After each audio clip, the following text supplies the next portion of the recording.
Sa pag-uumpisa ng episode 5 para mas makapag-level up siya ng mas mabilis ay nagdesisyon siya na mag-explore sa malayong kagubatan. Naalaala niya ang sinabi ni Owen na ang Darkness Region ang pinakadelikado sa lahat ng rehiyon sa mundong ito. Doon daw niya makikita ang iba't ibang klase ng mga halimaw na hindi niya basta-basta magagawa na matalo agad. Sinabi din nito na ang mga halimaw daw sa rehiyon na iyon ay sama-sama kung gumawa ng pagsalakay at may kakayahan ang mga ito na wasakin ang isang bayan sa pinakamabilis na paraan, dagdag pa nito. Magkaganon pa man, dala ng kagustuhan niya na lumakas at mag-explore ay sinubukan pa din niya na pasukin ang kagubatan. Madali lang niyang natatalo ang mga halimaw sa bungad ng kagubatan at sinabi niya sa kanyang sarili na kailangan ay mas laliman pa niya ang pag-explore. Paalis na sana siya nang marinig niya ang isang tila bahagulhol ng isang uri ng hayop. Ipinakita ang isang uri ng hayop at ito ay malubhang nasugatan at labis na pinahihirapan ng isang halimaw ng kagubatan. Tinignan niya ang level ng halimaw at nakita niya ang laki ng agwat nito sa kanyang level. Isang uri ng King Orc na may level na 600 at attack power na 20,000 at sinabi niya na parang imposible para sa kanya na harapin ang isang katulad nito, sabi pa niya. Nagdesisyon siya na umalis na lamang dahil sa palagay niya ay ikapapahamak lamang niya kung sakali na ito ay kanyang haharapin. Ngunit nahabag siya nang marinig ang hagulhol ng hayop na tila ba nag-aagaw buhay at malapit ng mamatay.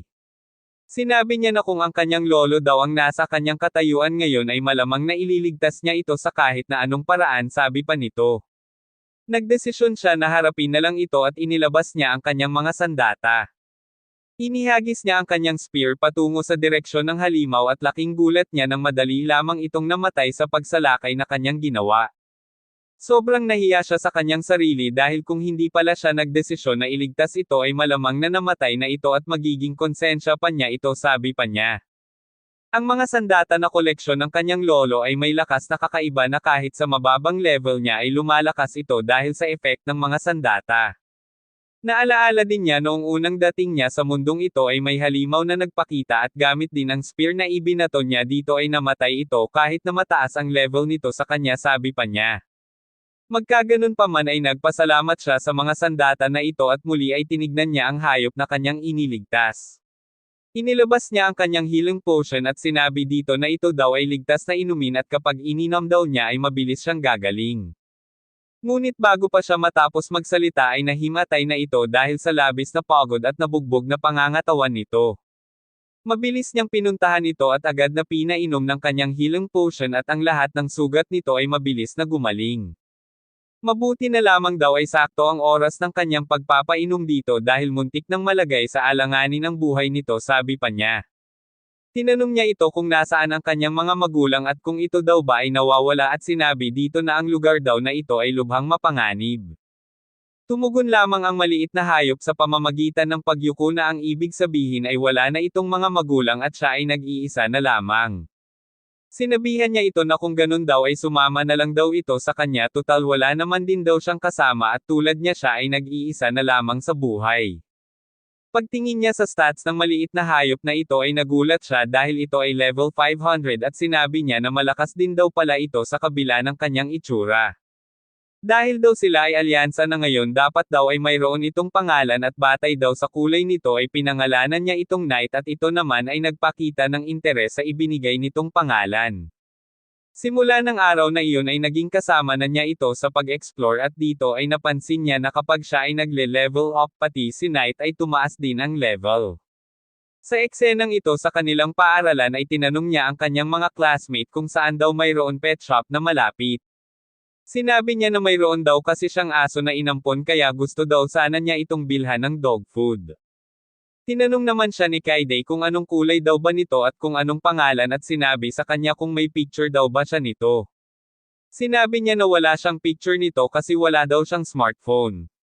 Sinabihan naman siya nito na siya lang daw ata ang kilala nito sa henerasyon ngayon ang walang smartphone, dagdag pa nito. Sabi ng isa niyang classmate tungkol daw sa pet shop na hinahanap nito ay mayroon daw silang alam na malapit lang at ito din daw ay hospital ng mga hayop, dagdag pa niya. Nagtanong siya sa mga ito kung pwede daw ba sila nitong samahan ngunit ang dalawa ay tumanggi dahil mayroon daw silang lakad at tanging si Kaide lamang ang nagmagandang loob na sasamahan daw siya. Wala daw kasi siyang club activity ngayon kaya libre daw ang kanyang oras at si Yuya naman ay nagpasalamat sa kanya at pumayag ito na samahan siya. Sinabi naman nito sa kanyang isip na pwede daw niyang isipin na ang pagsama daw niya dito ay parang date na din daw, kinikilig pa nitong sinabi sa kanyang isip. Tinanong naman siya ni Yuya kung ano daw ba iyon at sinabi lang ni Kaide na wala daw iyon at wag na lang niyang pansinin sabi pa nito. Pag-uwi niya ng kanilang bahay ay sinalubong siya ni Knight at ito ay kanyang hinagkan. Sinabi niya dito na mayroon daw itong mga dala para sa kanya na maaari niyang magamit. Nagpasalamat siya sa kanyang classmate dahil sinamahan daw siya nito at siya pa mismo ang pumili ng collar para sa kanya. Isinuot niya ito sa kanya at sinabi na bagay daw ito sa kanya at tinanong ito kung gusto daw ba nito na sumama na mamasyal muna sa labas at ito naman ay tumugon. Habang sila ay naglalakad sa park ay pinagtitinginan siya ng mga kababaihan. Sinabi ng mga ito sa kanya na kung sino daw ba ang napakagwapo na lalaki na ito at napaka-super cool daw nito. Habang sila ay naglalakad ay may tumawag sa kanyang pangalan at pagtingin niya dito ay nakita niya si Kaori. Napatingin ito kay Knight at sinabi na ang ganda naman daw ng kulay nito at kung maaari daw ba niya itong mahawakan sabi pa niya. Sinabi naman ni Yuya na mabait daw ito at maamos sa kanya ito ipinakilala na si Knight saka sinabihan na lumapit daw ito kay Kaori.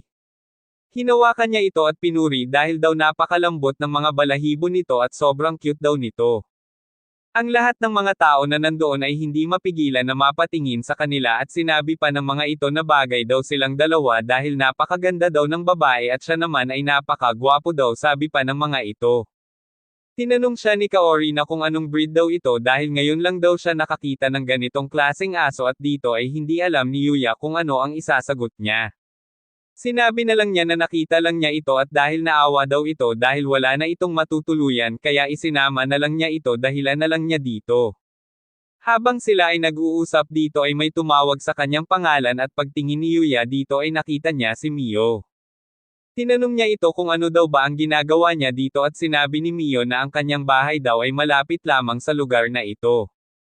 Tuwing hapon daw ay palagi daw ito na dumadaan sa lugar na ito dagdag pa niya. Sinabi naman ni Kaori kay Yuya na kung siya daw ba ang sikat na fashion model na si Mio tanong pa nito. Sinabi naman ni Yuya na minsan na daw niya itong nakatrabaho ng isang araw noong minsan na hindi daw dumating ang leading man nito kaya daw niya ito nakilala.